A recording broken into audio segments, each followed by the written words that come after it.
ইসরায়েলের সতর্কতা ও ভারতের আত্মরক্ষা অধিকারের প্রতি সমর্থন। পেহেলগামে সন্ত্রাসী হামলার পর কাশ্মীর পরিস্থিতি। জম্মু ও কাশ্মীরের অনন্তনাগ জেলার পেহেলগামে সম্প্রতি সন্ত্রাসী হামলার ঘটনা ঘটেছে। এই হামলায় বেশ কয়েকজন বেসামরিক নাগরিক হতাহত হয়েছেন। এই হামলার পরিপ্রেক্ষিতে ইসরায়েল তাদের নাগরিকদের কাশ্মীর অঞ্চলে ভ্রমণ না করার জন্য একটি সতর্কতা জারি করেছে। একই সাথে দেশটি সন্ত্রাসবাদ বিরুদ্ধে ভারতের আত্মরক্ষার অধিকারের প্রতি তাদের দৃঢ় সমর্থন জানিয়েছে। ইসরায়েলের এই পদক্ষেপ তাৎপর্যপূর্ণ। দীর্ঘদিন ধরে ভারত ও ইসরায়েলের মধ্যে বন্ধুত্বপূর্ণ সম্পর্ক বিদ্যমান। বিভিন্ন আন্তর্জাতিক ইস্যুতে ইসরায়েল বরাবরই ভারতের পাশে থেকেছে। কাশ্মীর পরিস্থিতিতে ইসরায়েলের এই সুস্পষ্ট সমর্থন ভারতের জন্য একটি বড় কূটনৈতিক সাফল্য হিসেবে দেখা হচ্ছে। ইসরায়েলের পররাষ্ট্র মন্ত্রণালয় তাদের বিবৃতিতে উল্লেখ করেছে, কাশ্মীরের বর্তমান নিরাপত্তা পরিস্থিতি উদ্বেগজনক। আমাদের নাগরিককে নিরাপত্তা আমাদের কাছে সর্বোচ্চ অগ্রাধিকার। তাই পরবর্তী নির্দেশ না দেওয়া পর্যন্ত ইসরায়েলি নাগরিকদের কাশ্মীর ভ্রমণ না করার জন্য অনুরোধ করা হচ্ছে। একই বিবৃতিতে ইসরায়েলের পক্ষ থেকে বলা হয়েছে, আমরা সন্ত্রাসবাদের বিরুদ্ধে লড়াইয়ে ভারতের সাথে রয়েছি।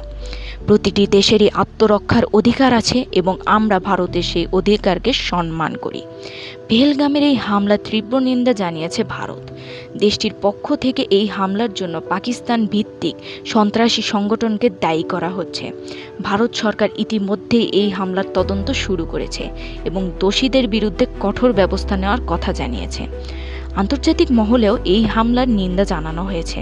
ফ্রান্স, আমেরিকা সহ বিভিন্ন দেশ ভারতের পাশে থাকার বার্তা দিয়েছে এবং সন্ত্রাসবাদের বিরুদ্ধে লড়াইয়ের একসাথে কাজ করার অঙ্গীকার করেছে। তবে এই পরিস্থিতিতে পাকিস্তান তাদের বিরুদ্ধে আনা অভিযোগ অস্বীকার করছে। পাকিস্তানের পক্ষ থেকে বলা হয়েছে, এই হামলার সাথে তাদের কোনো যোগসূত্র নেই।